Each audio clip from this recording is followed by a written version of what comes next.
सूचना केवल हमारे विचार हैं, वित्तीय सलाह नहीं। निर्णय लेने से पहले खुद शोध करें। किसी भी लाभ या हानि के लिए हम उत्तरदायी नहीं हैं।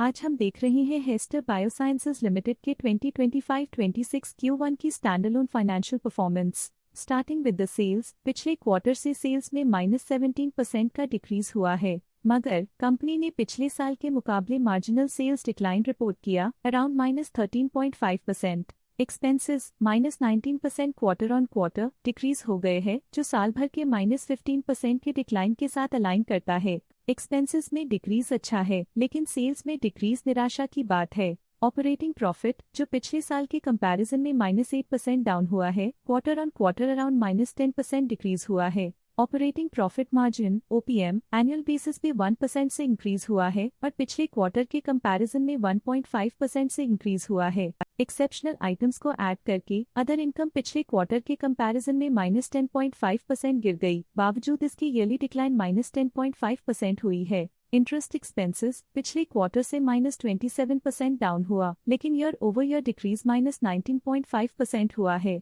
डिप्रिशिएशन कॉस्ट में 6.5% का क्लाइम देखने को मिला और ईयरली बेसिस पे 2% का इंक्रीज देखा गया। Profit before tax annually -9% decrease हुआ, लेकिन प्रोसीडिंग क्वार्टर से -11% डिक्रीज हुआ है। इस साल कंपनी ने 25.5% टैक्स पे किया और क्वार्टरली कंपनी ने 24% टैक्स पे किया है। नेट प्रॉफिट ने ईयर ऑन ईयर -7% का डिक्लाइन दिखाया, लेकिन लास्ट क्वार्टर से -19% का कंट्रैक्शन हुआ है। इस क्वार्टर के दौरान कंपनी का परफॉर्मेंस इतना अच्छा नहीं रहा।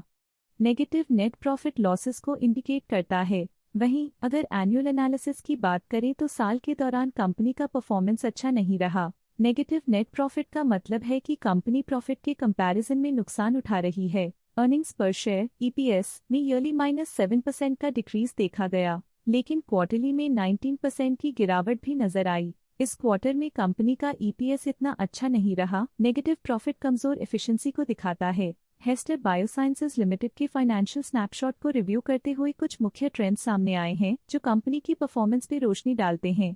जून 2022 से जून 2025 तक हेस्टर बायोसाइंसेज लिमिटेड की फाइनेंशियल जर्नी में सबसे पहले बात करते हैं सेल्स की। इस साल -0.5% की कमी के बावजूद पिछले 4 सालों में सेल्स में 31% की वृद्धि हुई है। 3 साल पहले के बढ़ती हुई सेल्स के बाद पिछले 2 सालों से सेल्स गिर रही है, जो ग्रोथ मोमेंटम बनाए रखने में चुनौतियां दिखाता है। अब बात करते हैं एक्सपेंसेस की। इस साल एक्सपेंसेस -1% घट गए हैं, लेकिन 4 सालों में 43% का इजाफा हुआ है। इस साल सेल्स और एक्सपेंसेस एक साथ बढ़ रहे हैं, जो बैलेंस्ड ऑपरेशनल अप्रोच को दर्शाता है। इस साल ऑपरेटिंग प्रॉफिट में 2% की बढ़ोतरी हुई और पिछले 4 सालों में -7% की गिरावट हुई है।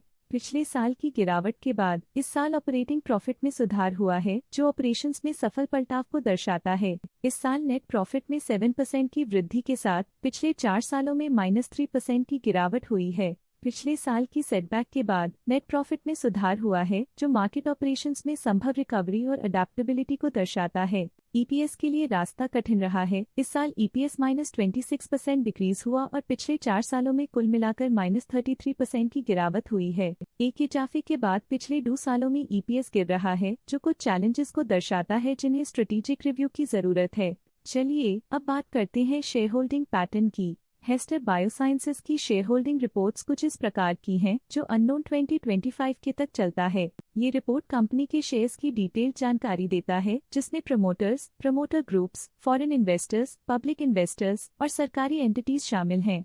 पब्लिक द्वारा हेल्ड शेयर्स का परसेंटेज 45.38% से इंक्रीज होकर 2025 के में 45.73% तक का इंक्रीज से देखा गया। ये चेंजेस स्टेट है कि पब्लिक की इन्वेस्टमेंट कंपनी में क्वार्टर टू क्वार्टर इंक्रीज हुई है। जब कंपनी के शेयर्स का मैक्सिमम हिस्सा पब्लिक के पास होता है, तब ये माना जाता है कि कंपनी कमजोर हाथों में है, जो बाजार की अस्थिरता और स्पेक्युलेटिव ट्रेडिंग को इंडिकेट करता है। फॉरेन इंस्टीट्यूशनल इन्वेस्टर्स की शेयर होल्डिंग में थोड़ा डिक्रीज आया 2025 के से 2025 के में, जो दिखाता है कि फॉरेन इंस्टीट्यूशंस ने अपने स्टेक को क्वार्टर टू क्वार्टर -0.35 से डिक्रीज किया है, जिसे पता चलता है कि उन्होंने अपनी इन्वेस्टमेंट्स को पुल बैक किया है। ये था कंपनी का करंट शेयर होल्डिंग पैटर्न। आज के लिए फाइनेंशियल सेक्टर में इतना ही। देखने के लिए धन्यवाद। स्टॉक लेटेस्ट न्यूज अपडेट के लिए चैनल को सब्सक्राइब करें और वीडियो को लाइक एंड शेयर करें।